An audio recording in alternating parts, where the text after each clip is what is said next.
నమస్తే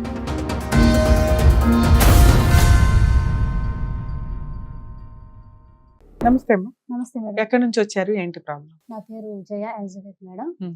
నంద్యాల నుంచి వచ్చాను. మాది గోవిందపల్ల గ్రామంలో పెళ్ళయిందనమాట. నా భర్త 2023 జూలై 11వ తేదీ చనిపోయారు మేడం. మ్యారేజ్ ఎంత కాలం అయిందమ్మా? మ్యారేజ్ మాది 8 సంవత్సరాలైంది మేడం. పిల్లలు ఉన్నారు? ఒక్క బాబు ఉన్నాడు మేడం. మీ ఆయన ఏం చేస్తారు, మీరేం మా- చేస్తారు? మా ఆయన బ్యాంకులో, కెనరా బ్యాంకులో క్లర్క్ గా చేస్తుండేవారు. ఓకే. ఫస్ట్ మ్యారేజ్ అయింది, ఒక పాప అన్నమాట. ఎవరికి? మా ఆయనకి. ఆ. భార్య యాక్సిడెంట్ లో చనిపోయింది మేడం. అయితే పాపకు 3 సంవత్సరాలు ఉన్నప్పుడు నన్ను పెళ్లి చేసుకున్నారు మేడం. ఉమ్. నాకు పెళ్లి అయ్యాక 7 సంవత్సరాలకి నాకు బాబు పుట్టాడు. అయితే మా ఆయనకు హెల్త్ బాగలేక లివర్ ఇన్ఫెక్షన్ వచ్చి చనిపోయారు మేడం. మీ మ్యారేజ్ ఎన్ని ఇయర్స్ అన్నారు? 8 years మేడం. అంటే 1.5 year బ్యాక్ బాబు పుట్టాడా? అవును మేడం. ఓకే. 10వ నెలలో చనిపోయాడు అనమాట. బాబు 10వ నెల ఉండగా. మరి చనిపోయాడు. అమ్మాయి పాప ఎవరి దగ్గర పాప ఉంటుంది? మా అత్త దగ్గరే ఉంటుంది మేడం. ఫస్ట్ పెళ్ళైన దగ్గర నుంచినా? లేదు, నా దగ్గరే ఉండేది మేడం. పెళ్లి అయ్యాక నా దగ్గరే ఉంది, నేనే చూసుకునేదాన్ని. ఎప్పటిదాకా చూసుకున్నారు మీరు? మా ఆయన చనిపోయేంత వరకు కూడా చూసుకున్నాను. తర్వాత ఎందుకు వదిలేశారు? నేను వదలలేదు మేడం. ఆ. వాళ్ళే నా నుంచి పాపని దూరం చేశారన్నమాట. ఎవరు, మీ అత్త వాళ్ళ? మా అత్త వాళ్ళు మేడం. జాబ్ చేస్తావా మరి, అమౌంట్ కావాలని సార్ వాళ్ళు అడిగారనమాట. మీ ఆయనది జాబ్ కాబట్టి నీకు జాబ్ ఎలాగో వస్తుందని. యూనియన్ లీడర్స్ కర్నూలులో ఉన్నారు మేడం. Bank union leaders. అయితే వాళ్ళు పిలిపించారనమాట. మా ఆడబిడ్డ వాళ్ళ భర్త ముందుగానే వెళ్ళి. మీ హస్బెండ్ చనిపోయే టైంకి మీరు అందరూ కలిసే ఉన్నారా? కలిసే ఉన్నాం మేడం. ఓకే. కలిసే ఉన్నాము. ఇంకా ఆయన చనిపోయాక ఆయనకు రావాల్సిన లావాదేవీలు ఉంటాయి కదా మేడం అవును. అని చెప్పేసి సార్ వాళ్ళతో వాళ్ళు మాట్లాడుకున్నారు. మా ఆడబిడ్డ వాళ్ళ భర్త మాట్లాడి పెట్టేసి తర్వాత నన్ను తీసుకెళ్లారు. అక్కడికి వెళ్ళాక జాబ్ మాత్రమే చేస్తానని చెప్పమ్మా అన్నారు. జాబ్ మాత్రమే చేయడం అంటే అంటే డబ్బు గురించి చెప్పలేదన్నమాట. వాళ్ళు చెప్పేది ఏంటి? కామన్ గా ఎవరికైనా తెలుసు కదా తల్లి. గవర్నమెంట్ ఎంప్లాయీ ఆయన చనిపోయాడంటే డెత్ బెనిఫిట్స్ వస్తాయి. ఆయన ఏమైనా ఇన్సూరెన్స్ కట్టాలు ఉంటే అవి వస్తాయి. జాబ్ ఎవరికి వస్తుంది అనేది ఉంటది. ఒకవేళ పెన్షన్ జాబులు అయితే పెన్షన్ భార్యకి ఇవ్వాలా, తల్లికి ఇవ్వాలా. ఒకళ్ళ జాబ్ తీసుకుంటారు, ఒకళ్ళు పెన్షన్ తీసుకుంటారు. కామన్ గా ఇవన్నీ పంపకాలు ముందు బయట పంచాయతీ మాట్లాడుకొని ఏం వస్తాయో తెలుసుకొని మనం సెటిల్మెంట్ చేసుకుంటాం. ఏది మీ అత్తగారితోటి మీరు కూర్చొని. అలాంటి సెటిల్మెంట్ ఏం జరగలేదా? అంటే జరిగింది మేడం. కూర్చొని సార్ వాళ్ళతో కూర్చొని కర్నూలులో సార్ వాళ్ళు ఏమన్నారంటే, అమ్మ జాబ్ చేస్తావా, నీకు డబ్బు కావాలా అని అడిగారు. డబ్బు ఎంత, జాబ్ ఎంత, శాలరీ? శాలరీ నేను ఎక్కువ చదువుకోలేదు మేడం. 10th వరకే చదివాను.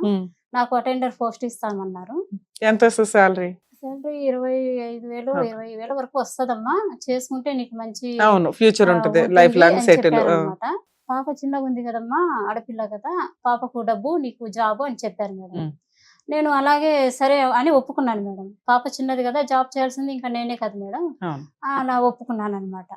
సరే ఒప్పుకున్న తర్వాత అమౌంట్ ఎంత అంట అది కూడా చెప్పుంటారు. ఇప్పుడు నీకు శాలరీ 20,000 25,000 వస్తాయి అన్నప్పుడు 32 lakhs వచ్చాయి ఇన్స్టాల్మెంట్ లో వచ్చాయి అనమాట.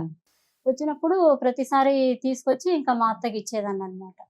మీ అకౌంట్ లో పడితే మీరు తీసుకెళ్లి ఇస్తారు. నాది మీకు జాబ్ వచ్చిందా? రాలేదు మేడం. జాబ్ కోసమే ఇప్పుడు ఇలా పోరాడుతున్నాను. ఎందుకు పెండింగ్ ఉంది? ఎందుకంటే మేడం డబ్బు పాపకు, జాబ్ నాకు అన్నారు మేడం. నేనైతే అదే మాట ప్రకారంగా డబ్బు వచ్చిందంతా పాప కోసం అని ఇచ్చేసాను మేడం. అవును, నీ అకౌంట్ లో పడినప్పుడు నువ్వు వెయిట్ చేస్తావు కదా. నీకు జాబ్ లెటర్ వచ్చినప్పుడే అమౌంట్ అంతా తీసుకెళ్లి ఇస్తావు. నువ్వు అప్లై చేయలేదు మేడం. ఎందుకని? అమౌంట్ అంతా వచ్చాకే జాబ్ అప్లై చేయాలి, ముందుగా చేయకూడదు. అవునమ్మా, అది కరెక్టే. ఈ డాక్యుమెంట్స్ ఇవ్వాలి అన్నా క్యాష్ నీ దగ్గర ఉంచుకోవచ్చు కదా. జాబ్ కి అప్లై చేయాలి, నీకు జాబ్ రావాలి, నువ్వు అప్పుడు అమౌంట్ ట్రాన్స్ఫర్ చేస్తావు వాళ్ళకి. అలా ఉండనివ్వలేదు మేడం. చాలా టార్చర్ పెట్టారు డబ్బు ఇవ్వకుంటే. మాకు డబ్బు ఇవ్వాలి, లేకపోతే నీకు జాబ్ కు సైన్ పెట్టాము అంటే మాతో సైన్ పెడితేనే నాకు జాబ్ వస్తుందంట మేడం. అవును తల్లి, అవన్నీ రాసుకున్నారు కదా. రాసుకోలేదు మేడం, ఊరికే నోటి మాటలే జరిగినాయి. అక్కడ ఎక్కడ ఒక పెద్ద మనిషి దగ్గర సెటిల్మెంట్ జరిగింది, లేదా ఆఫీసర్ దగ్గర సెటిల్ జరిగింది. దాన్ని రాసుకుంటాం కదా తల్లి. రాసుకోలేదు మేడం. జాబ్ ఈవిడికి నేను నో అబ్జెక్షన్ ఇస్తాను భవిష్యత్తులో, ఎందుకంటే లీగల్ ఫ్యామిలీ మెంబర్ సర్టిఫికేట్ రావాలి, డాక్యుమెంట్లు సబ్మిట్ చేయాలి. మీ అత్త నువ్వు నుంచొని సంతకాలు పెడితేనే జాబ్ మీకు వస్తుంది. అలాగే అమౌంట్ కూడా మీ ఇద్దరు సంతకాలు పెడితేనే అమౌంట్ వస్తుంది. అమౌంట్ వచ్చింది తర్వాత స్టెప్ ఏంటి? జాబ్ రావాలి. ఆ రెండు కూర్చొని ఇదిగో మీరు జాబ్ లెటర్ తీసుకుంటావు, ఆవిడకి క్యాష్ ఇస్తావు. బ్యాంక్కి వెళ్తే కూడా మేనేజర్ వాళ్ళు కూడా, అమ్మ అమౌంట్ మొత్తం రావాల్సిందంతా వచ్చాకే నువ్వు జాబ్ కి అప్లై చేసుకోవాల్సి ఉంటుంది అని చెప్పారు మేడం. సరే వచ్చింది ఇంకా లాస్ట్ జాబ్ కి అప్లై చేయడానికి దానికి సంబంధమే లేదు. అంటే మా లెటర్స్ పెట్టేయాలిగా ఫస్ట్ అయితే. పెట్టాను వాళ్ళు మేడం. తీసుకుంటారా తీసుకోరా తర్వాత సంగతి. మీ అత్త మేము- సంతకం పెట్టిందా? పెట్టలేదు మేడం. మరి పెట్టినప్పుడు నువ్వు సంతకాలు ఎట్లా జాబ్ వచ్చినట్టు అవుతుంది నీకు? అంటే అప్పుడు డబ్బు మూడు ఇస్తేనే- మూడు షేర్లు వేస్తున్నట్టు లెక్క. నీ క్యాలిక్యులేషన్ ఏంటో అర్థమైందా? ఉం. రూల్ ప్రకారం 3 వాటాలు ఈ కేసు అంతా. 1 నీ వాటా, 2 మీ అత్తగారి వాటా, 3 ఆ పిల్ల వాటా. ఇది ముందు మాట్లాడుకోవాలి. ఎందుకంటే వాళ్ళ అబ్బాయి ఇన్కమ్ మీద తల్లికి పూర్తి రైట్స్ ఉంటాయి, భార్యతో పాటు పిల్లలతో పాటు. ఇక్కడ ఫస్ట్ కూతురు అనేది ఫస్ట్ భార్య పిల్ల కాబట్టి ఇంకో వాటా వేరుగా అయ్యింది. ఉం. అర్థమవుతుందా? అర్థమైంది. సో జాబ్ నీకు ఇచ్చారు, అప్పుడు నువ్వేం మాట్లాడాలి? జాబ్ నాకు ఇస్తున్నారు, ఉం. పెన్షన్ ఉందా మీ ఆయనకి? లేదు మేడం. పెన్షన్ లేదు. మరి వచ్చే అమౌంట్ ఏదైతే ఉందో మళ్ళీ రేపొద్దుట నీ శాలరీ మీద ఉం. నాకు మెయింటెనెన్స్ కావాలని అడగకూడదు కదా. ఇప్పుడు అదే అడుగుతున్నారు. కామన్ గా అడుగుతారమ్మా. ఒక మ్యాటర్ ఇట్లాంటిది ఉంది అంటే ఇవి 5 కామన్ మాటలు. ఇన్సూరెన్స్లు ఉన్నాయా? ఉన్నాయి. ఎవరో దానికి నామినీ ఫలానా వాళ్ళు, అది కూడా ఇందులో పెట్టండి. అర్థమవుతుందా? జాబ్ ఎవరికి? ఇక్కడ పెట్టండి. వచ్చే బెనిఫిట్స్ ఏమున్నాయి? ఇక్కడ పెట్టండి. ఎన్ని వాటాలు వేద్దాం. ఈ జాబ్ తీసుకునే వాళ్ళకి మిగతా వాటాలు తక్కువ ఉంటాయి, అమౌంట్ ఇవ్వడం ఇట్లా ఉండవు. ఎందుకంటే జాబ్ అనేది లైఫ్ లాంగ్ సిట్టింగ్ కాబట్టి. సరే జాబ్ ఎవరికి? ఇక్కడ ఉన్న వాళ్ళలో 3కి కలిపితే నీకు ఒక్కదానికే క్వాలిఫికేషన్ ఉంది. నాకు జాబ్ వద్దు అని నువ్వు అంటే మళ్ళీ మొదలకు వచ్చేస్తుంది వ్యవహారం అంతా. నాకు వద్దు, మీరు ఏం చేసుకుంటారో చేసుకోండి, నాకు ఆ ఉన్న డబ్బుల్లో షేర్ ఇచ్చేయండి అనేది ఒకటి ఉంటుంది. సో కాబట్టి నీ కేసులో అది కుదరదు. నువ్వు అలా రివర్స్ అవ్వలేదు కూడా. సో జాబ్ నాకు 30 lakhs 35 lakhs వస్తున్నాయి. మరి నా బాబుకి ఏంటి? నువ్వు కూడా వాటా అక్కడ లిటిగేషన్ పెట్టాలి కదా. అంటే లేదు, డబ్బు 1 రూపాయి కూడా నీకు ఇవ్వడానికి వీలు లేదు. ఆపేయాలి. నువ్వు ఎందుకు సెటిల్ చేసుకున్నావు? 32 lakhs ఒక్క పిల్లకి ఇస్తున్నారు. మరి మా అబ్బాయి సంగతి ఏంటి? అత్తగారి పరిస్థితి ఏంటి? వాళ్ళిద్దరు కలిపి 32 lakhs తీసుకుంటున్నారా? ఆవిడ ఒక్కతే తీసుకుంటుందా? పాప ఒక్కటే? ఈ క్వశ్చన్ ఒకటి ఉండాలిగా. మా అత్త పాప మేడం ఇద్దరు కలిపి తీసుకుంటున్నారు. మరి ఇప్పుడు సంతకం ఎందుకు పెట్టలా మీ అత్త? ఎందుకంటే ఇప్పుడు 6 లక్షలు ఉంది మేడం ఇంకా అకౌంట్ లో. నాది పాపది జాయింట్ అకౌంట్. 6 లక్షలు ఉందన్నమాట ఎన్పిసి అమౌంట్ అనేసి. 6 లక్షలు ఇవ్వాలి అని డిమాండ్ చేస్తున్నారు మేడం. నేను అంటున్నాను, ఈ 6 లక్షలు ఇస్తే రేపు జాబ్ కు మీరు నాకు సైన్ చేయకపోతే నేను ప్రాబ్లం లో పడిపోతాను. కరెక్ట్ నేను అంటున్నాను మేడం. కరెక్ట్ నువ్వు అనేది. నేను మొత్తం ఇవ్వద్దు అన్నాను నేనైతే. నువ్వు ఇంకా 6 లక్షలే అక్కడ ఆగేసాను మేడం. అంతవరకు అయితే అక్కడే అత్తగారి ఇంట్లో ఉన్నాను మేడం. నేను సంవత్సరం వరకు ఉన్నాను. నన్ను బాగా టార్చర్ పెట్టారు. సరే, ఎవరైనా పెద్ద మనుషులు మీ కుల పెద్దలు ఎవరో ఒకళ్ళు ఉండి ఒక అగ్రిమెంట్ రాసుకుంటే సరిపోతుంది కదా. రాయలేదు మేడం, ఎవరు నువ్వు ఇంట్లో నుంచి బయటకు వచ్చేటప్పుడన్నా రాసుకోవాలి కదమ్మా. ఎంత డబ్బులు ఇచ్చావు ఇప్పటికి? వచ్చిందంతా ఇచ్చేసాను. అదే ఎంత వచ్చింది? మొత్తం 32 లక్షల వరకు వచ్చింది. వచ్చిన దాంట్లో 32 ఇచ్చేసావా? 32 అంటే కార్ లోను అవి కట్ అయిపోయినాయి మేడం. ఎంత? 15 లక్షల్లో కార్ లోను సొసైటీ లోను కట్ అయిపోతే 49,000 వస్తే 48 ఇచ్చినాను. 48,000 మేడం. 15 లక్షలు సొసైటీ కటింగ్ ఏంటి? ఏమో తెలియదు మేడం. ఆ బ్యాంకులో ఏదో లోన్ ఉంటుందంట, సొసైటీ లోన్ అని. అంటే హౌస్ ఉందా ఏదన్నా? సొంత ఇల్లు ఉంది మేడం. ఎవరి పేరు మీద ఉంది? మరి సగం సగం చెప్తావు, నువ్వు మొత్తం చెప్పు అసలు. మా అత్త పేరు మీదనే ఉంది మేడం ఇల్లు. మీ అత్త పేరు మీద ఉందా? దాని మీద లోన్ ఉంది? దాని ఇంటి మీద లేదు మేడం. మరి లోన్ దేనికో తీసుకున్నాడు మేడం, తెలియదు. పర్సనల్ లోన్ తీసుకున్నాడా? తీసుకున్నాడు మేడం. సో అది నీకు సంబంధం లేదు, లోన్ కట్ అవ్వాలి. లోన్ కట్ అయిపోయి 49,000 వచ్చింది మేడం. అయితే 48,000. కార్ ఏంటి? కార్ ఎవరి దగ్గర ఉంది? మా ఆడబిడ్డ వాళ్ళు తీసుకున్నారు మేడం. కార్ అమ్మి ఇస్తాము అమౌంట్ అన్నారు మేడం. ఇంతవరకు కార్ అమ్మలేదు, అమౌంట్ ఇవ్వలేదు. ఎంత? అదెంత? అది 8,50,000 మేడం. చనిపోయే ముందుగా 1 year ముందే తీసుకున్నాను. ఎవరి పేరు మీద ఉంది ఆర్సీ? మా ఆయన పేరు మీదే ఉంది. మరి కార్ తెచ్చేసుకోవచ్చు కదా నువ్వు. కార్ ఎందుకు ఇవ్వరంట మేడం వాళ్ళు. కార్ ఇవ్వము, పాప ఉంది, పాపకు రేపు పొద్దున్న పెళ్లి చేస్తే కావాలి అని వాళ్ళు దగ్గర పెట్టేసుకున్నారు. మా అత్త కూడా ఉంటే ఉండనిలే, మీకు 2 పిల్లలు ఉన్నారు కదా, వాళ్ళకే ఉంటదిలే అని అంటుంది మా అత్త కూడా మేడం. ఎవరి దగ్గర? మా ఆడబిడ్డ వాళ్ళ దగ్గర మేడం. మీకే ఉంటదిలేమ్మా, 2 కార్లు వాడుకోండి, మీది మాది అని మా అత్త చెప్పేసింది మేడం. నేను అమ్మేసి 2 పిల్లలకు వెయ్యండి అని అడిగాను మేడం. నేను పిల్లోనికి 1 రూపాయి వేయటానికి వీలు లేదు, నీకు జాబ్ వస్తుంది కదా, జాబ్ మీద నువ్వు బతకాలి అని అంటున్నారు మేడం. సరే జాబ్ అన్న వస్తుంది కదా అని ఆశతో ఎదురు చూస్తే మేడం ఇప్పటివరకు జాబ్కి అప్లై చేయలేదు మేడం. కర్నూలుకు అప్లై చేద్దామంటారు మేడం. అక్కడికి వెళ్ళగానే గొడవ పెట్టుకొని మాకు ముందు అమౌంట్ ఇవ్వాలి, తర్వాతే నీకు సైన్ చేస్తాము అని అబ్జెక్షన్ లెటర్ పెట్టడం ఇలాంటివన్నీ చేస్తున్నారు మేడం. మళ్ళీ ఇప్పుడు 3 లక్షలు మా ఆయన అకౌంట్ లో ఉన్నాయి మేడం రుద్రవరంలో. ఆ 3 లక్షలు కావాలి, మాకు 6 లక్షలు కావాలి. జాబ్ వచ్చాక మళ్ళీ మాకు అమౌంట్ కూడా కావాలి.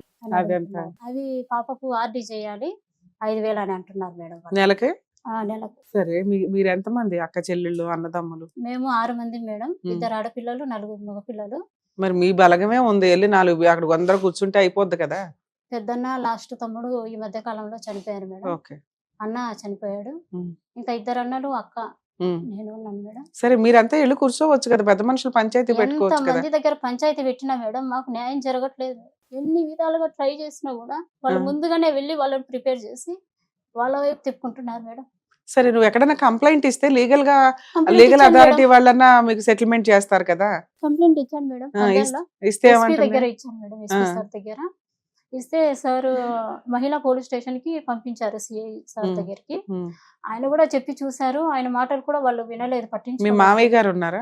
లేరు మేడం, చనిపోయారు. సరే తల్లి, ఇది ఆస్తులకిను జాబులకి సంబంధించింది. అవును. నేనేం చేస్తానని ఇక్కడికి వచ్చారు మరి? ఏం ఎక్స్పెక్ట్ మీరు- చేస్తున్నారు నా దగ్గర నుంచి? మీరు ఎలాగైనా న్యాయం చేస్తారని వచ్చాను మేడం. జాబ్ నాకు ఓ, వచ్చేలా నీ- చేస్తారని. ఇంత ఓవర్ ఎక్స్పెక్టేషన్స్ అయితే ఎట్లా తల్లి? ఆస్తి తగాదాలు, ఇలాంటి తగాదాలు వెంటనే ఫోన్ చేయగానే ఓకే మేడం మేము చేసేస్తాం అంటారా? పైగా మీరేమో ఈ సరౌండింగ్ కూడా కాదు, పోనీ నేను దిగి ఏదైనా కూర్చోబెట్టి ఆఫీస్కి పిలిపించి సెటిల్ చేయడానికి. నంద్యాల మీతో పాటు ఎవరిని వచ్చారా? మా అన్న, ఇంకొక అన్న, అక్క వచ్చినారు మేడం. ఎవరినన్నా మాట్లాడొచ్చండి, అసలు వాళ్ళు ఏం ప్రయత్నాలు చేశారో తెలియాలి. మీ అన్నయ్యని పిలవండి, మీరు మాట్లాడతారా? ఎన్ని విధాలుగా పంచాయతీలు పెట్టాం మేడం మేము. లాస్ట్ గా ఎంతకాలం అయింది పంచాయతీ పెట్టి? ఇప్పుడు నా భర్త చనిపోయి 3వ సంవత్సరం మేడం. 3వ సంవత్సరమా? అవును మేడం. సరిపోయింది, నేను రేపు జూలైకి చేసినట్టు. 4 వస్తుంది మేడం. ఉమ్. ఇప్పుడు ఎవ్వరూ ఏమంటున్నారంటే తగ్గట్లా, మీరు మేడం, ఎవరో వేరే దీన్ని- వాళ్ళతో జాబ్ ఇంకా నువ్వు చేయలేవులే, పాపకు రాసి ఇచ్చేసేయ్. ఉమ్. నీకు పాప డబ్బులు వయసు ఇస్తాము. ఎంత? పాపకి ఇప్పుడు 13 ఉంటది మేడం, 13 సంవత్సరాలు మేడం. జాబ్ ఎక్కడ వస్తుందమ్మా, ఇంకా 5 ఏళ్ళు ఉంది కదా. జాబు పాపకు రాసి ఇచ్చేయి. పాపకు వయసు 8 ఇయర్స్ వచ్చినప్పుడు తర్వాత మీకు ఏ జాబులు రావు, తెలుసా ఆ సంగతి? పాపకు రాసి నీకు డబ్బులు ఇస్తాము అంటున్నారు మేడం. ఇంతవరకు 1 రూపాయి ముట్టుకున్నది లేదు. ఇప్పుడు మళ్ళీ జాబ్ రాసిచ్చి డబ్బులు కూడా పోగొట్టుకొని నేను నా కొడుకు ఎలా బతకాలని మేడం. ఓకే. పాపకైతే న్యాయంగా అయితే అన్ని ఇచ్చినాను మేడం. 5 లక్షలు ఫిక్స్డ్ కూడా చేసినాను మేడం. వాళ్ళకి తెలియకుండానే మేడం నేను చేసింది. అదేం చేశారు ఆ అమౌంట్? ఉంది మేడం, ఫిక్స్డ్ ఉంది. ఎవరు నామినీ ఎవరు? నామినీ ఫస్ట్ నా పేరు ఉంది మేడం. కానీ నా పేరు వద్దు, నేను స్టెప్ మదర్ని కాబట్టి నా పేరు తీసేయాలని చెప్పేసి మా ఊర్లో పంచాయతీ ఉంటది కదా మేడం, ప్రెసిడెంట్ గారు, మీ చిన్నప్పటి నుంచి మీ అత్త సాకింది కాబట్టి మీ అత్త పేరు ఎక్కియాలమ్మా. సరే, ఇంకా అదేదో మీ ఆయన ఉన్నప్పుడు జరిగిన వ్యవహారం. మా ఆయన లేనప్పుడు మేడం, చనిపోయాకే. చనిపోయినాక మీ అత్త పేరు రాయించారా? చనిపోయాక నేను నామినీ పెట్టాను మేడం. నా పేరు తీసేసి మా అత్త పేరు ఎక్కించుకుందాం అనమాట. మీ బ్రదర్ని పిలవండి, మాట్లాడదాం. ఇక్కడ ఉన్నారు. సార్ నమస్తే అండి. సార్ యాక్చువల్ గా మీ సిస్టర్ డిస్ప్యూట్ విన్నాము. జనాలు బలగం లేకపోతే ఇన్ని సంవత్సరాలు ఆగారు అంటే ఒక రకం, బ్రదర్స్ ఉన్నారు, సిస్టర్స్ ఉన్నారు, పెద్ద బలగం ఉంది మీ తరపున. ఎందుకు ఇది మోరల్ వాల్యూస్ తో అయిపోవాల్సిన సెటిల్మెంట్ ఎందుకు అవ్వలేదు ఏంటి అసలు? అంటే మీరు ఏమైనా ప్రయత్నాలు చేశారా? చేశాం మేడం. చెప్పండి. పోలీస్ స్టేషన్ లో కంప్లైంట్ ఇవ్వడానికి వెళ్ళాము. ఆ, వాళ్ళు కూడా ముందు మన సైడే మాట్లాడుతున్నారు. తర్వాత వాళ్ళు సపరేట్ గా మనల్ని తెలియకుండా వాళ్ళు వెళ్ళి కలుస్తున్నారు. కలిశాక మళ్ళీ వాళ్ళ సైడే చెప్పేసుకున్నారు. అమౌంట్ మొత్తం వాళ్ళకి ఇచ్చేయండి. అసలు పిల్లోడిని ఎందుకు కౌంట్ చేయట్లేదు? వాళ్ళు ఇప్పుడు ఆ పిల్లకి అంత కౌంటింగ్ ఉన్నప్పుడు ఈ పిల్లోడిని ఎందుకు కౌంటింగ్ చేయట్లే? అది మేము అడుగుతుంటే కారు కూడా వాళ్ళే ఎందుకు తీసుకున్నారు? అప్పుడు దౌర్జన్యం చేసి ఇంకా వాళ్ళు ఊర్లో రెడ్డి గారు వాళ్ళంతా వాళ్ళకి ఫేవర్ గానే ఉన్నారు. ఫేవర్ గా పెట్టి అంటే కార్ ఫస్ట్ నుంచి అక్కడే ఉందా? అక్కడే ఉన్నాయి. కొత్తగా తీసుకున్నాడు, ఎక్కువ వాడని కూడా వాడలేదు. ఇంకా 1 మంత్ ఉంటే కర్నూలుకు ట్రాన్స్ఫర్. వదిలేండి, మీ సిస్టర్ కూడా అక్కడే ఉండేది కాబట్టి అక్కడే ఉంటున్నాం. అక్కడే ఉండిపోయింది. కర్నూలు వెళ్ళిపోతాం బావ అని కూడా నాకు చెప్పాడు 1 మంత్ బిఫోర్ గా. ఇక్కడ ఉంటే వీళ్ళతో ఇబ్బంది అయిపోతుంది. సరే, మీరు సెటిల్మెంట్ చేసినప్పుడు రాయించుకోలేదు ఎందుకు? రాయించుకోలేదు. ఎందుకు సార్? ఏదో ఒకటి రాయించాలి కదా, రిటర్న్ గా అదే ఉండాలి కదా. తప్పేమో. మా బ్రదర్ పెద్ద ఆయన నమ్మాడు, వాళ్ళు ఏం అట్లా చేయర్లే వాళ్ళు అని చెప్పి. ఏంటి మీరు చేసుకున్న సెటిల్మెంట్ ఏంటి? అదే అక్కడ కర్నూలులో ఆఫీస్ దగ్గర యూనియన్ వాళ్ళు అమౌంట్ ఏమో వచ్చిన అమౌంట్ అమ్మాయి పేరున ఇచ్చేటట్టు, అప్పులు ఉన్నాయి, పేపర్స్ అయ్యి ఉన్నాయని చెప్పారండి. వాళ్ళకి పూర్తిగా మాకు ఇచ్చేయండి, ఉద్యోగం అమ్మాయికి ఇచ్చేస్తాం. అంటే సింపుల్ గా ఉన్నాయి కదా అనుకున్నారు మీరు. అంటే అప్పుడు కారు టాపిక్ గానీ, అప్పుల టాపిక్ గానీ, ఇన్సూరెన్స్ టాపిక్ గానీ ఏమి రాలేదా? ఏం చూపలేదు మేడం. ఇన్సూరెన్స్ ఇవన్నీ మాకు ఎవరికి తెలియదు. ఇంకా అసలు మా బ్రదర్ కూడా పోనీలే, ఎందుకు వాళ్ళతో మనం గొడవ పడలేము, వచ్చినంత ఉద్యోగం జాబ్ వస్తే చాలు, జాబ్ వస్తే చేసుకుని బతుకుతుంది ఎక్కడో ఒకసారి ఉండి దూరంగా. సరే, ఇప్పుడు మీకు లాజిక్ అర్థమైందా? అమౌంట్ అంతా వచ్చిన తర్వాతే జాబ్ కి అప్లై చేయాలి. ఒక ఇన్స్టాల్మెంట్ ఇచ్చారు, 2వ ఇన్స్టాల్మెంట్ ఇస్తున్నారు, అప్పుడైనా మీరు రియలైజ్ అవ్వాలి కదా, వీళ్ళేదో మాటకి మాటలు మారుస్తున్నారు, అంటే మేడం అప్పుడు 11 మంత్స్ వరకు అక్కడే ఉంటుంది కదా, ఉమ్, బట్ట కట్టుకొని రావాలన్న ఉద్దేశంతో. ఉమ్, అక్కడ ఉన్నప్పుడు వాళ్ళ దగ్గరే ఉంది కాబట్టి టార్చర్ పెట్టి సతాయించి తిండి పెట్టక చంపేసే పొజిషన్కి వచ్చి చచ్చిపోయే పొజిషన్కి వచ్చేసింది. ఉమ్. ఇంకా బలవంతంగా ఆ బ్యాంక్కి తీసుకెళ్ళి సంతకం చేయించుకోవడము, ఆ బ్యాంకులో కూడా వాళ్ళకెళ్ళి ఫేవర్గా చెప్పడం వచ్చింది. ఓకే, అందరూ అక్కడే. మనకెళ్ళి ఎవరు సపోర్ట్ ఇవ్వలేదు. దానివల్ల ఇంకా భయపడిపోయి ఇంకా మేము చెప్పినా కూడా అవును సార్, మీరు లెటర్ రాయండి, అమౌంట్ ఇచ్చేస్తాము అనొచ్చు కదా, అన్నారు రెండు మేడం. ఒకేసారి చేసుకోవచ్చు కదా. అన్నారు మేడం. అంటే ఏమంటారు? ముందు అది విత్డ్రా చేయమని సంతకం పెట్టేస్తే అది తీసాక. సో ఇక్కడ ఒకళ్ళకి నమ్మకం లేదు, మేజర్ ప్రాబ్లం, నమ్మకం మిస్ అయ్యింది. మనకి ఇంకా ఆ చేతిలో నుంచి పోయిందంటే ఇంకా మనకు వాళ్ళు ఇంకా ఇవ్వద్దని మీరు చెప్పేసారు. ఇవ్వకపోతే ఆవిడ సైన్ చేయదు, ఆవిడ సైన్ చేయకపోతే మీరు ఇవ్వరు. సైన్ చేస్తే ఇస్తారా మీరు? ఆ సైన్ పేపర్ మీద చేసింది. సైన్ చేస్తే ఒక్క ఇచ్చేస్తారా? రూపాయి మాకు అవసరమే లేదు. ఉమ్. చెప్పేసింది ఏమో కూడా, నాకేం రూపాయి అవసరం లేదు, మొత్తం పిల్ల పేరున డిపాజిట్ చేసి ఇచ్చేస్తాను, ఫిక్స్డ్ చేసి ఇస్తాను. అంటే ఇక్కడ మీరు ఎందుకు వచ్చారు? ఆ అమ్మాయితో, వాళ్ళ అత్తగారితో ఒకసారి నేను మీరు మాట్లాడమంటారా నన్ను? ఒకసారి మాట్లాడి ఉమ్. వాళ్ళు జాబ్ కు అడ్డంకి లేకుండా వాళ్ళు లెటర్ రాసిస్తే వాళ్ళ సరే, అబ్జెక్షన్ మీ లెటర్ సిస్టర్ ఇచ్చారు. రానివ్వండి, మీ సిస్టర్ వచ్చినప్పుడు మాట్లాడు. అమ్మా, ఇది గబుకును టీవీ షోల్లో కూర్చోనో లేకపోతే నేను ఫోన్ చేయగానో అయిపోయేది కాదు, ఎందుకంటే ఇది ఒక సెంటిమెంట్లకి సంబంధించి. వాళ్ళ లోకల్, పూర్తిగా లోకల్ ఉన్నారు. మీ వాళ్ళ ఇప్పుడు మీ brothers తో వీళ్ళతో మాట్లాడారని కనిపిస్తున్నారు, కానీ మీరు అంత పెద్ద గ్రూప్ లాగా అంత తెలివితేటలు, కన్నింగ్నెస్ లేదు. అంటే జాగ్రత్తగా డీల్ చేయడం ఎట్లా అని, అమాయకత్వంగా ఎవరో ఒకరు తీసుకెళ్తున్నారు, కూర్చుంటున్నారు, పోటాడుకుంటున్నారు, వాళ్ళు గై గై అనగానే భయపడి యువతలకు వస్తున్నారే తప్ప, ఇట్లాంటి వాటికి పోలీస్ స్టేషన్కో ఎక్కడికో వెళ్ళడం కదా. యాక్చువల్గా కామన్ పెద్ద మనుషులు ఎవరైనా ఉంటే వాళ్ళతో కూర్చొని మాట్లాడుకోవాలి. ఓకే, అవన్నీ ఫెయిల్ అయిపోయినాయి. ఇప్పుడు నేను చెప్పిన అవన్నీ దండగా, వాళ్ళు మిమ్మల్ని నమ్మట్లా. ఓకే, నేను ఒకసారి ఫోన్ మాట్లాడతా, అమ్మ ఇది పరిస్థితి, ఇట్లా వెళ్తే పని అయిపోతుంది కదా అని. అప్పుడు ఆవిడ ఏమంటుందో విందాం, దాన్ని బట్టి మీరు ఎక్కడికి వెళ్ళాలో చెప్తాను నేను. ఓకేనా? ఒకసారి మీ అత్తగారి నెంబర్ ఇవ్వండి, మాట్లాడుతుందా ఫోన్ చేస్తే? మాట్లాడుతుంది మేడం. ఏం పేరు? మీ పేరు ఏంటి? నా పేరు జయ ఎలిజబెత్ మేడం. జయ ఎలిజబెత్. మీ అత్తగారి పేరు? చెన్నమ్మ మేడం.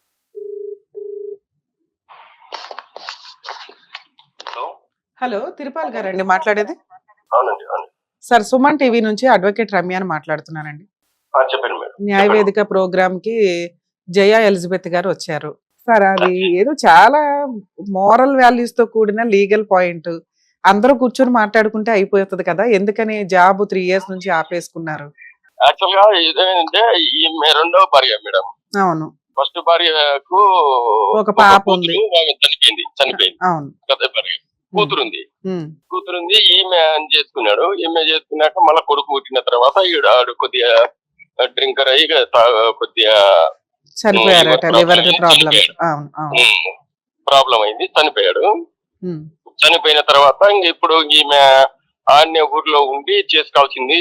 ఆ అమ్మాయి తల్లిదండ్రులు లేని అమ్మాయిని చూసుకుంటూ వీళ్ళ కొడుకుని చూసుకుంటూ ఉండాల్సిన బాధ్యత ఈమెదే మేడం. ఓకే.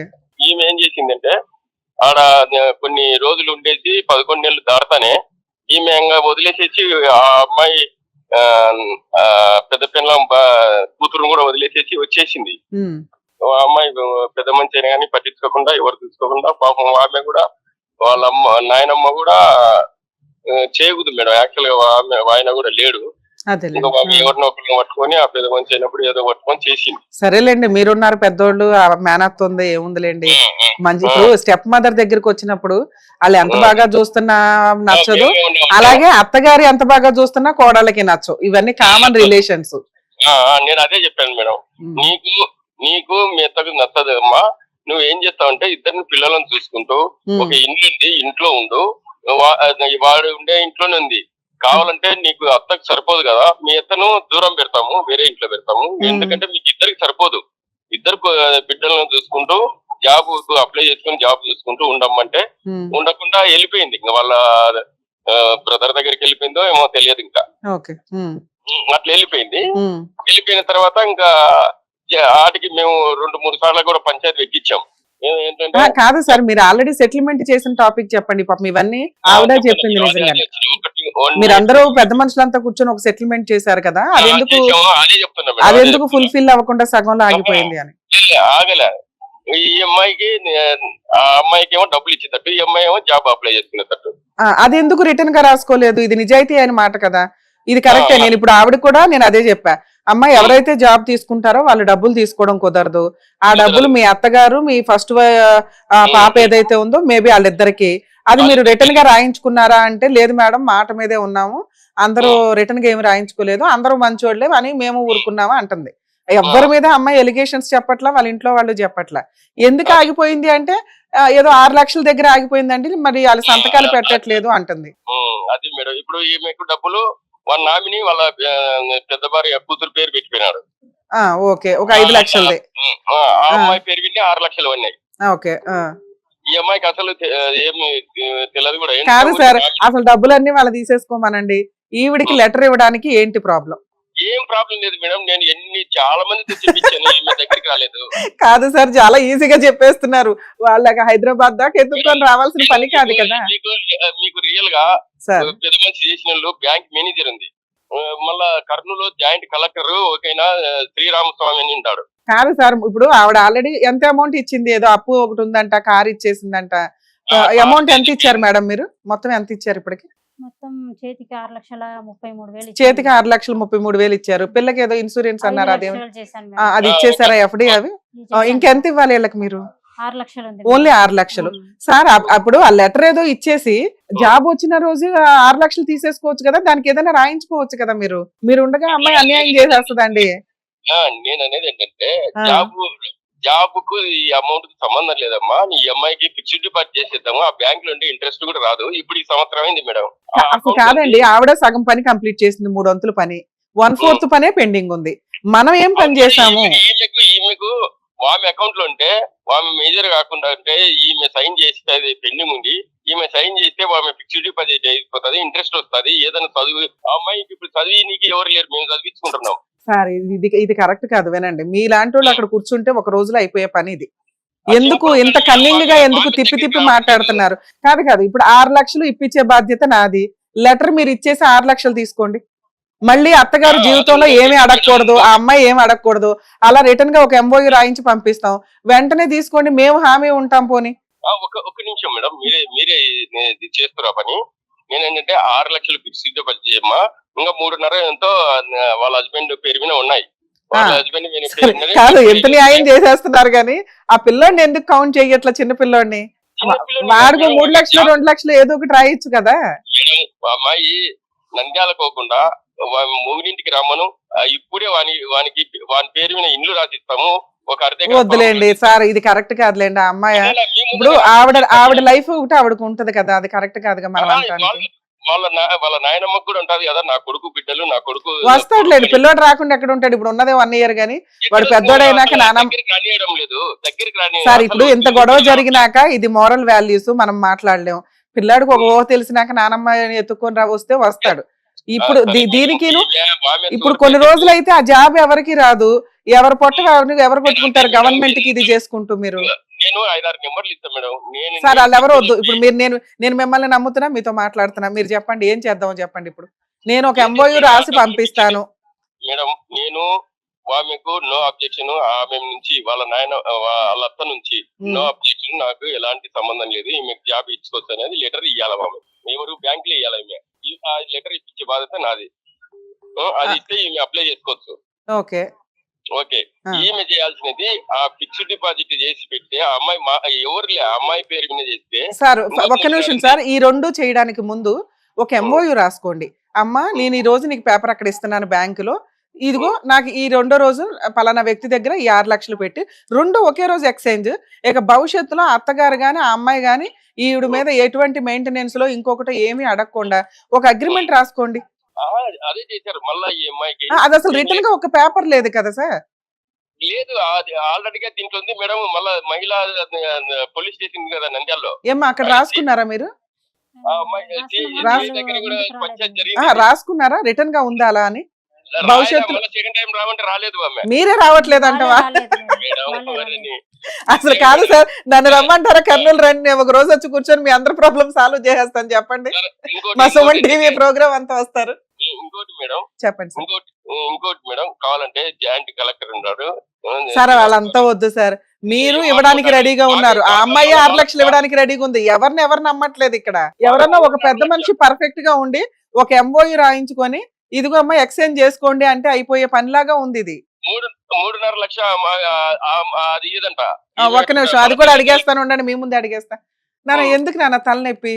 ఆ పంచాయతీ ఎందుకు? ఆ 3.5 లక్షల అది పంచాయతీ ఇవ్వను మేడం నేను. అది నా భర్త అకౌంట్ లో ఉంది, అది భార్యకు మాత్రమే వర్తిస్తుంది. నా సరే, కొడుకు అదేదో అదే అది చదువుతాడు 3 మేడం. భాగాలు చేయండి సరిపోని. బాబుకి అసలు మీరేమి ఇవ్వట్లేదు బాబుకి ఏమి కదా. ఇవ్వలేదు, నేనేం తీసుకోలేదు. నేను ఇప్పటికీ వచ్చిన డబ్బు ఆ పాపకు అన్నారు. అబ్బాయికి ఇంటికెళ్ళి కూడా తీయలేదు మేడం. మేము పెట్టుకుంటాం కాదండి, స్కూల్లో ఆ చేర్పాము, అమ్మాయి మేము 30 లక్షల పెట్టుకుంటామండి. దాకా ఇస్తుంది, మేము కనీసం ఒక పెట్టుకుంటామండి. 2 లక్షలు ఇంకా పిల్లాడి పేరు స్కూల్లో మీద ఇవ్వరా? చేర్పారా? ఆ అమ్మాయి సాగుతుందని ఏం ఉంది మేడం మాకు? సార్ ఇంకా అసలు ఆ అమ్మాయి సాగుడు ఇవన్నీ భర్తలు చనిపోయినాక కోడళ్ళు వచ్చి సేవలు చేస్తారని ఎక్స్పెక్ట్ చెయ్యొద్దు. సేవ కాదు మేడం, మీరు మీరు ఈయన మీకు ఆమె తెలియని సొంత సొసైటీ పుట్టిన కాదు. కొడుకును కొడుకులైనా ఎవరైనా మీకు తెలియని సొసైటీ కాదు. మంచి అల్లుడు ఉన్నాడు, నేను కూతురు స్కూల్లో ఉంది చాలు. చేర్పించలేదా మేడం? కొడుకును సొంతం కన్నా కొడుకును స్కూల్లో చేర్పించలేదా? వెంట్రుకలు తీయలేదా? ఎంట్రుకలు జుట్టు అయితే ఎంత ఉంటాయండి మేడం? పరిస్థితులను బట్టి నేను తీయించలేదు. అంత రెస్పాన్సిబిలిటీ థర్డ్ ఇయర్ తీయించుకుంటుంది సార్. ఆవిడకే గతి లేదు అక్కడ. ఇప్పుడు ఇవన్నీ ఏం మాట్లాడతాం గానీ ఇప్పుడు 3.5 లక్షల దగ్గర ఆగిపోయిందా మీ పంచాయతీ అంతా? 5 సార్లు పంచాయతీ పెట్టింది ఈమె. ఈ 3.5 లక్షల దగ్గర ఈ పంచాయతీ ఆగిపోయిందా? 3.5 పంచాయతీ. ఆ 3 అమ్మాయి లక్షలు. ఊర్లో ఉంటే ఆ. నీకు ఆడ దగ్గర పొలం వస్తుంది, నీకు ఇల్లు వస్తుందమ్మా. సార్ అన్ని ఇద్దాం అనుకునే వాళ్ళు ఈ 3.5 లక్షలు మీరు వదలటల్లా. వినండి, టూ మచ్ ఉంది సార్. వినండి వినండి వినండి, ఉండేది కూడా 10 కిలోమీటర్ దూరమే. ఒక్క నిమిషం సార్. ఆ అమ్మాయి అత్తగారు సరౌండింగ్స్ లో ఉండమని అనడం భావ్యం కాదు. ఆవిడ నాకు ఆస్తి వద్దు, ఆ ఎకరం వద్దు, ఆ ఇల్లు వద్దు అంటుంది. ఆమె కూడా వాళ్ళ అత్తతో కూడా నీతో మాట్లాడిస్తాం మేడం. ఇది నెంబర్ ఇదే అయితే నీతో మాట్లాడచ్చు. కాన్ఫిడెన్షియల్ తీసుకుంటా, మీరే మాట్లాడుతుంటే మాట్లాడాలి. నేను కాన్ఫిడెన్షియల్ తీసుకుంటా ఇప్పుడు. తీసుకోండి సార్, తీసుకోండి ఒకసారి తీసుకోండి సార్. తీసుకుంటా ఒకసారి మాట్లాడండి మేడం. మీరేదంటే అదే అంట కదా, అలా ఆవిడకేం తెలుస్తుంది పెద్ద ఆవిడకి. సో అక్కడ ఒక పొలం వాటా వచ్చేది ఉంది, మీకు ఇల్లు వాటా వచ్చేది ఉంది. 6 ఎకరా ఉంది మేడం. మీరు అక్కడ ఉంటే ఇస్తాం అంటున్నారు. అది ఇక్కడ ఉన్న 3.5 మాత్రం వాళ్ళు వదలటల్లా. నువ్వు వదలవు, వాళ్ళు వదలరు. నేనేమంటే ఇక్కడ మీతో మాట్లాడినాక మాకు అర్థమైంది ఏంటంటే, ఆవిడ అక్కడికి వస్తే పొలం ఇస్తాము, ఇల్లు ఇస్తాము, వాటా ఇస్తాము అంటున్నారు. ఇక్కడ కనీసం ఆవిడ దాన్ని ఆవిడ బతికిద్దండి అంటే 3.5 లక్షలు మీరు వదలటల్లా. ఒక్క నిమిషం ఉండండి, మా టీం అంతా మాట్లాడుకొని మరి టీం అంతా కలిసి వస్తారా ఏంటో కూడా. సార్ వినండి సార్, వినండి సార్. కన్న తల్లి పిల్లల్ని ఎట్లా చూసుకోవాలో ఆవిడకి తెలుసు. 2, భర్త చనిపోయినాక అక్కడే ఉండమ్మా, సేవలు చేయమ్మా అంటే నాకు ఆ ఇల్లు వద్దు, ఆ పొలం వద్దు, ఏం వద్దు అంటుంది ఆ అమ్మాయి. సార్ స్టెప్ మదరు బాగా చూడటం అనేది ఉండదండి, ఎంత బాగా చూసినా. ఇవి కరెక్ట్ కాదండి. మనం మాట్లాడాలన్నా ఒక పద్ధతి ఉండాలి కదా. వాళ్ళ అక్కడ ఇక్కడ కూడా వారసుడు బతుకుతున్నాడుగా. సరే ఆవిడ చూసుకుంటుంది అనుకోవాలా. 3.5 లక్షలు వదిలిపడేస్తే అయిపోయే పని ఇది. ఆస్తి ఇచ్చేస్తారంటుంది, అది రాయించేసుకుందాం పోనీ, భవిష్యత్తులో ఆ ఎకరం పొలానికి ఇంటికి రాకుండా. అలాగే సార్, అలాగే మా వాళ్ళతో కూడా మాట్లాడతాను ఉండండి, టీం వాళ్ళతో కూడా మాట్లాడతామండి. మరి మా టీం వాళ్ళు ఏమైనా అక్కడికి వస్తారంటారేమో చూద్దాం. మేము అక్కడ దాకా కర్నూలు దాకా వచ్చి పర్సనల్ గా చేసేమంటారా? సరే అలాగే సార్, అలాగే మాట్లాడి చెప్తాను. లేదు సార్, జనాలకు కూడా మేము అసలు ఎవరి ఫేస్ లో రివీల్ చేయము, మీ పేరు కూడా రివీల్ చేయము. అలాగే హైదరాబాద్ గ్రామం చెప్తారు వాళ్ళతను కూడా. అలాగే అలాగే వాళ్ళతను మా ఆఫీస్ లో కూర్చొని సెటిల్ చేసుకుంటాం అంటున్నారు. క్లోజ్ చేసేయండి. ఈమెదే తప్పు మేడం. నేను చెప్తున్నా కదా, నేను ఇద్దరు సార్ ఎక్కడో అక్కడ సార్, ఇదంతా పుణ్యమే మనం చేస్తున్న పని అంతా.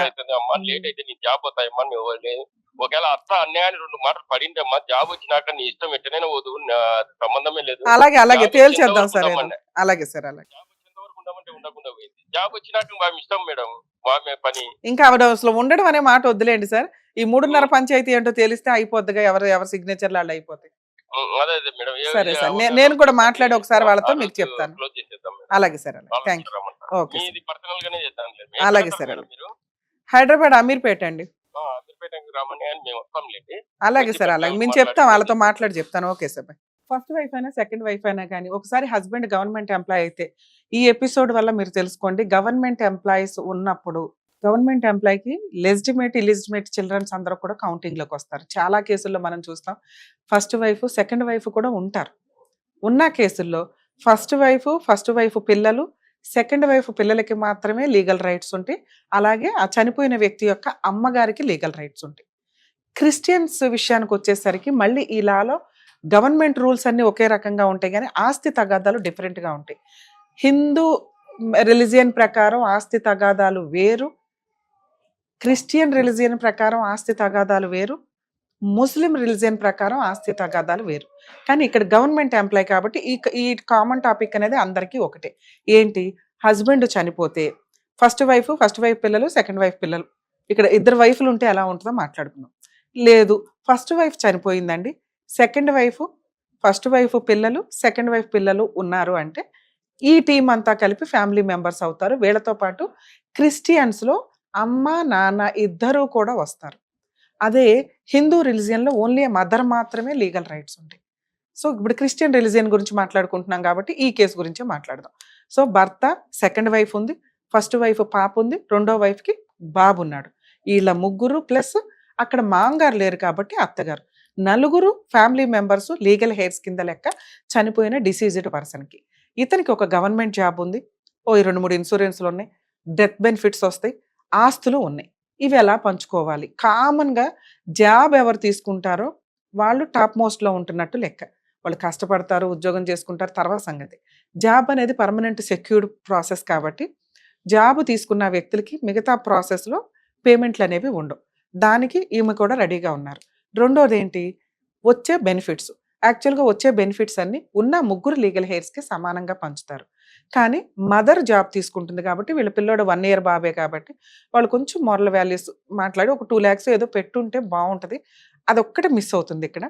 ఆ అమ్మాయికి పూర్తిగా, అత్తగారికి పూర్తిగా క్యాష్ ఏదైతే వస్తుందో అది ఇచ్చేయమన్నారు, కరెక్టే, ఇచ్చేయాలి.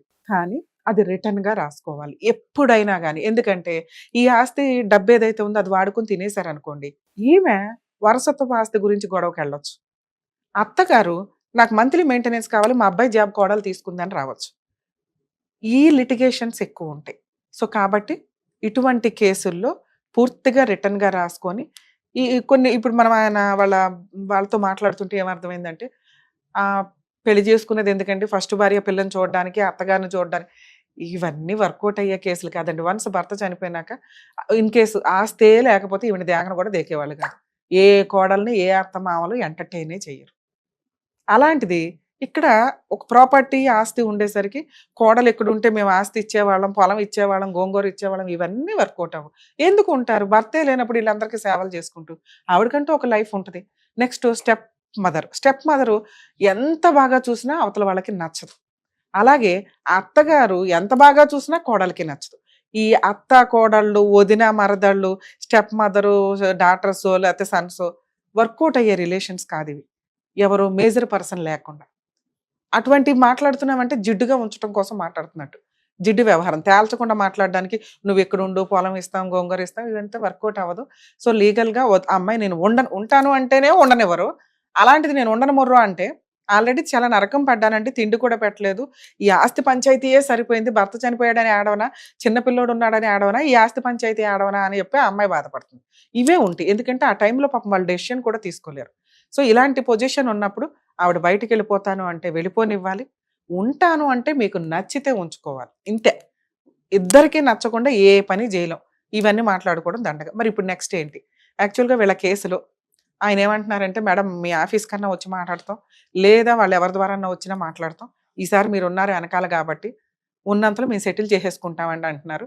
ఒకటి, మై జాబ్కి సంబంధించి సైన్ పెట్టడానికి రెడీగా ఉన్నారు కానీ ఈవిడ 6 lakhs ఇచ్చేయడానికి రెడీగా ఉంది. కానీ నాకు తేలని క్లారిటీ రాని విషయం ఏంటంటే, అత్తగారు ఇంకొకసారి ఇంకెప్పుడు జీవితంలో మెయింటెనెన్స్లో అడగము అని రాసి ఇవ్వాలి, అది రాయించుకోవాలి ఈ అమ్మాయి. 2, ఆ 3.5 లక్షల డిపాజిట్ వాళ్ళ హస్బెండ్ పేరు మీద ఉన్నది కామన్గా నలుగురు పంచుకోవాలి రూల్ ప్రకారం. ఇక్కడ ఈవిడ ఆస్తులు వదిలేసుకొని వస్తుంది కాబట్టి మేబీ అది ఇచ్చేస్తే బాగుంటుంది. కొంచెం 2-3 lakhs దగ్గర డిస్ప్యూట్తో గవర్నమెంట్ జాబ్ని పణంగా పెట్టారు వీళ్ళంతా కలిపి. ఎవరో ఒకళ్ళు ఎక్కడో ఒక్కడ తగ్గాల, జీవితమే పోయిందో పక్కన. సో ఇట్లాంటి విషయాలు ఉన్నప్పుడు కోర్టుల దాకా వెళ్ళినప్పుడు ఎక్కడికి వెళ్ళాలి? మేడం పెద్ద మనుషులు ఇప్పుడు రమ్య గారు దొరికారు, ఏదో ఒక మాట్లాడడం మాకు కొంత లీగాలిటీ వచ్చింది, ఎక్కడికి వెళ్ళాలి, ఎవరితో కేసులు వేయాలి? ఇవేమి పోలీస్ స్టేషన్లు ఇవేమి ఎంటర్టైన్ చేయరు. కొన్ని సందర్భాల్లో ఎంటర్టైన్ చేసినా ఓకే ఆ ఊర్లో వాళ్ళు కాబట్టి ఎంటర్టైన్ చేస్తారు. కానీ వీటికి సంబంధించి హైకోర్టులో రిట్ పిటిషన్ వేసుకోవాలి, ప్రాపర్గా క్లారిటీ వచ్చేస్తుంది మొత్తం. కానీ ఇక్కడ అందరూ బాగానే ఉన్నారు, అంతా మాటలు బాగానే ఉన్నాయి, నేను ఇవ్వను, ఏం చేసుకుంటావు చేసుకుంటే ఈవిడ కోర్టుకు వెళ్తే ఈవిడికి జాబ్ వచ్చేస్తుంది, ఆ డెత్ బెనిఫిట్స్ 4 భాగాలు అవుతాయి. అక్కడ దాకా ఎందుకు వెళ్ళాలని డెత్ బెనిఫిట్స్ అన్ని వాళ్ళకి ఇచ్చేసి జాబ్ ఒకటి ఇటు పెట్టుకున్నాక ఇది మళ్ళీ జిడ్డుగా మాట్లాడుతున్నారు లీగాలిటీ తెలియక. యాక్చువల్గా జాబ్ తీసుకున్న వాళ్ళకి డెత్ బెనిఫిట్స్ ఇవ్వరు కానీ మిగతా ముగ్గురికి పంచుతారు. ఆ రకంగా చూసినా వాళ్ళ అబ్బాయికి డబ్బులు వస్తాయి. అలాగే అత్తగారికి మెయింటెనెన్స్ అడగడానికి అవకాశం ఉంటుంది ఫ్యూచర్లో. మనం ఇక్కడ డెత్ బెనిఫిట్స్ అందుకే వదులుకుంటున్నాం, అత్తగారికి మెయింటెనెన్స్ ఇవ్వకుండా ఉండడానికి. ఇవన్నీ మీరు రిట్ పిటిషన్ వేస్తే కోర్టులో ఆర్డర్ రూపంలో వస్తాయి. భవిష్యత్తులో మీ అత్తగారు మిమ్మల్ని టచ్ చేయడానికి ఉండదు. మీకు అర్థమవుతుందా? మీరు రాసుకోలే. ఇప్పుడు 3.5 లక్షల గురించి మాట్లాడుతున్నారు కానీ నేను మంత్లీ జరిగే 5,000 10,000 గురించి మాట్లాడుతాను. అర్థమైంది? ఇది రిటర్న్ గా రాసుకోవాలి. నీ ఆస్తి వద్దు, మీరు ఆవిడ మెయింటెనెన్స్ అడగకుండా ఉండడం కోసం ఆస్తి వదులుకుంటున్నారు. మొత్తం డెత్ బెనిఫిట్స్ మీ అబ్బాయికి రావాల్సిన వాటాను కూడా వదులుకుంటున్నారు. అది మెన్షన్ చెయ్యాలి. మీ తెంగర మొక్కలకి అది తెలియట్లా. అర్థం అవుతుంది. నువ్వు 3.5 లక్షల గురించి మాట్లాడుతున్నావు, నేను అసలు 3.5 లక్షలు కూడా ఇచ్చి పడేసి ఇట్లా రాయించుకొని అంట. మీకు లాజిక్ అర్థమవుతుందా? ఇక భవిష్యత్తులో మీ అబ్బాయి కావాలి అనుకుంటే వారసత్వ వాటాకి వెళ్ళొచ్చు. కానీ మేడం ఇప్పుడు అమౌంట్ మొత్తం వాళ్ళకి రాసిస్తే రేపు ఒకవేళ నాకు జాబ్ రాకపోతే పరిస్థితి ఏంటి మేడం? అదే రాసుకుంటారు. ఇన్ కేసు జాబ్ రాకపోతే ఏంటి, జాబ్ ఇచ్చారు మరి ఆ అమౌంట్ రిటర్న్ ఇస్తారా? అది ఇప్పుడు ఉన్న 6 లక్షలకి మీరు రాసుకోవాల్సింది ఏంటంటే, రమ్య గారు కూర్చోనో ఇంకొకరు కూర్చోనో రాసుకున్నా మీరు ఒకరికొకరు నమ్మట్ల. ఇది ఫ్రెష్ కేసు, ఫస్ట్ టైమే తగ్గదా అనుకోండి, నేను వచ్చి కూర్చుంటే 1 డేలో అయిపోద్ది, 1 డేలో కదా 1 అవర్లో అయిపోద్ది. ఎందుకంటే రమ్య గారు హామీ ఉన్నారు, ఆవిడ చూసుకుంటది. అమ్మ ఇదిగో ఇదిగో ఇదిగో ఇట్లా ఉంటాయి. అప్పుడు నేనేమంటా, ఆవిడ 6 లక్షలు ఇవ్వదు, హామీ నేను ఇస్తా 6 లక్షలు. ఒకవేళ ఆవిడ ఇవ్వకపోతే ముందు జాబ్ రావాలి కదా. 30 లక్షలు ఇచ్చేసాం, 6 లక్షల దగ్గర పంచాయతీ ఏంటి సార్? లెటర్, అమ్మాయికి అపాయింట్మెంట్ లెటర్ రాగానే ఇదిగోండి 6 లక్షలు. ఇన్ కేసు 6 లక్షలు రాకపోతే అత్తగారు 6 లక్షల కోసం కేసు వేసుకోవచ్చు, మంత్లీ మెయింటెనెన్స్ కోసం కేసు వేసుకోవచ్చు. నువ్వు లాక్ అవుతావు కదా తల్లి. ఇలా లీగాలిటీ చెప్పేవాళ్ళు మీ సిట్టింగ్ లో లేరు. దానివల్ల వాళ్ళు నువ్వు 3.5 లక్షలకు గుర్తుపడుతున్నావు. అసలు పెద్ద పెద్ద ఉన్నాయి ఇప్పుడు నేను మాట్లాడిన వాటిలో, అవి మిస్ అయిపోతున్నారు. మీరు మళ్ళీ జీవితకాలం పోట్లాడుకోవడం ఎట్లాగా అని చూసుకుంటున్నారు. ఇది కోర్టులో ఎందుకు వెళ్తాయి అంటే, కోర్టు దాకా అది ఆర్డర్ రూపంలో ఉంటాయి కాబట్టి ఒకళ్ళనొకళ్ళు నమ్ముకోవాల్సిన అవసరమే లేదు. ఎవరు చీట్ చేస్తే వాళ్ళు పోయి వాళ్ళు తవ్వుకున్నట్లే ఇట్లాంటి కేసులు. ఇప్పుడు నీ గురించి మాట్లాడదాం. రిట్ పిటిషన్ వేసుకుంటావు దండగా, ఎందుకంటే ఇది ఆల్రెడీ సెటిల్మెంట్ కి సంబంధించి కాబట్టి. మీది ఎక్కడైతే కోర్టు ఉంటుందో లోక్ అదాలత్లో కంప్లైంట్ ఇవ్వండి. మీకోసం రమ్య గారు అక్కడ దాకా వచ్చి సిట్టింగ్ కూర్చోరు, ఎందుకంటే ఇదంతా జిడ్డు వ్యవహారం. మా టీం అంత వస్తారో లేదో నాకు తెలియదు. నేను వచ్చి ఫ్రీ సర్వీస్ అక్కడ దాకా వచ్చి చేయాల్సిన అవసరం నాకు లేదు. మరి ఓవర్ ఎక్స్పెక్టేషన్స్ పెట్టుకోకండి సార్. మేము ఎంత చేయగలమో అంతే చేస్తామండి ప్లీజ్. టీవీ షోలో రమ్య గారు ఉంటారు, ఫ్రీగా కేసులు చేసేస్తారు, లేకపోతే ఆవిడేదో, ఎంత చేయగలమో అంతే చేస్తాం. మీకు లీగాలిటీ తెలియటం కోసం, ధైర్యం కోసం, ఎందుకంటే ఈ లీగల్ కన్సల్టేషన్లకు కూడా కన్సల్టేషన్లు పే చేయాలి. అలాంటిది సుమన్ టీవీ ద్వారా మేము ఫ్రీ సర్వీసులు చేస్తున్నాం. కొంచెం తక్కువ ఎక్స్పెక్టేషన్స్తో రండి. అన్ని ఒక్క రోజులో మేము ప్రాబ్లమ్ సాల్వ్ చేయలేం. 3 ఇయర్స్ పంచాయతీలు ఇవన్నీ. ఈ కేసే కదా, అన్ని కేసుల గురించి చెప్తున్నాను. ఎందుకంటే వచ్చాము ఏదో అయిపోద్ది, అద్భుతాలు జరుగుతుంటే కోర్టులు ఎందుకు? 5 ఇయర్స్ ఫైట్ చేసి లక్షల ఫీజులు తీసుకునే లాయర్లు ఎందుకు? అంత 1 డేలో అయిపోతుందా? ఎవరికాళ్ళ కక్షతో ఉంటారు. మేడం మీ కేసులో హైకోర్టులో లీగల్ సెల్ అథారిటీ అని ఉంటుంది, లోక్ అదాలత్. అక్కడికి వెళ్ళి ఒక కంప్లైంట్ ఇవ్వండి. వాళ్ళని పిలిపిస్తారు, మిమ్మల్ని పిలిపిస్తారు. కూర్చొని ఇప్పుడు నేను చెప్పిన కనీసం జ్ఞానం పెట్టుకోండి. భవిష్యత్తులో మా అత్తగారు, ఆ అమ్మాయి నా మీద, నా జాబ్ మీద ఎటువంటి కేసులు వేయడానికి లేదు. ఓకే, నేను ఆల్రెడీ మొత్తం అమౌంట్ ఇచ్చాను. 6 lakhs నేను పెండింగ్ పెట్టుకుంటున్నాను ఎప్పటిదాకా, నా జాబ్ వచ్చేదాకా. వన్స్ నాకు జాబ్ అపాయింట్మెంట్ లెటర్ రాగానే ఈ 6 lakhs వెనక్కి ఇస్తాను. అలాగే వాళ్ళు ఒప్పుకోవాల్సింది ఏంటి, ఇన్ కేస్ తనకి జాబ్ రాకపోతే ఇప్పటిదాకా మాకు ఇచ్చిన అమౌంట్ లో షేర్ చేస్తాం. 6 మీ దగ్గర ఉంటాయి, 3 మీ దగ్గర ఉంటాయి. అర్థమవుతుందా?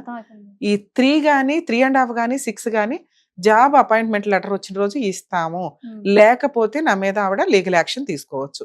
అలాగే వాళ్ళు కూడా మా కోడలికి జాబ్ రాకపోతే ఈ 9.5 లక్షలు మేము అడగం, అలాగే వారసత్వంగా రావాల్సిన ఆస్తిని పిల్లోడికి ఇస్తాం. ఈ 2 రాసుకుని లాక్ పెట్టుకుని, అలాగే ఇంకొక మాట, భవిష్యత్తులో ఈవిడికి జాబ్ వచ్చి మేము ఆ 6.5 9.5 తీసుకున్నాక నేను గాని పాప గాని ఎటువంటి కేసులు నా కోడల మీద గాని నా మనవడ మీద గాని వెయ్యం, ఎటువంటి మెయింటెనెన్స్ కేసులు వెయ్యం అని వాళ్ళు 2 పాయింట్లు, నువ్వు ఒక 2 పాయింట్లు రాసుకుంటే ఒకళ్ళనొకళ్ళు లాక్ చేసినట్టు లెక్క. అది లీగల్ సెల్ అథారిటీలు మీకు ఆర్డర్ కాపీ రూపంలో వస్తుంది. ఎక్కడికి వాళ్ళు కోర్టును నమ్ముతారు, జడ్జెస్ ఉంటారు అక్కడ. లీగల్ సెల్ అథారిటీ హైకోర్టు అంటే అర్థమవుతుంది. అది ప్రాపర్ వే. ఈ 4 పాయింట్లు రిటర్న్ గా రాసుకోకుండా మీరు ఏ సెటిల్మెంట్ చేసుకున్నా జీవితకాలం తగాదా కింద లెక్క. ఎవరైనా కానీ ఇలా అప్రోచ్ అవ్వండి. ఒకవేళ సెటిల్మెంట్ ఇది 50% దాకా అయిపోయిన సెటిల్మెంట్ కాబట్టి కోర్టు, లాయరు, రిట్ పిటిషన్ అవసరం లేదని అంటున్నా. లీగల్ సెల్ అథారిటీ ఇప్పుడు రమ్య గారి దగ్గర కూర్చుంటే ఒక క్లారిటీ వచ్చింది చూసారా? అలా రమ్య గారు జడ్జి పోస్ట్ లో ఉండి ఇలాంటి మీటింగ్ పెడితే దాన్ని లీగల్ సెల్ అథారిటీ అంటారు. అర్థమవుతుంది. అర్థమవుతుంది. ఉమెన్స్ కమిషన్లకు వీటికి కూడా వెళ్ళొచ్చు. సో అవి అంతా ఇప్పుడు వాళ్ళకి అంత చేయకపోవచ్చు, వాళ్ళు అందరికీ అంత చేయాలని అనిపించాలి కదా. ఇది హైకోర్టులో లీగల్ సెల్ అథారిటీ లేదా లోక్ అదాలత్ కూర్చుంటే వాళ్ళని ఒక 1 month లో మిమ్మల్ని వాళ్ళని పిలిపిస్తారు, సిట్టింగ్ కూర్చొని క్లియర్. అర్థమవుతుంది. అర్థమవుతుంది మేడం. ఆల్ ది బెస్ట్ నాన్న, జాగ్రత్త. Thank you.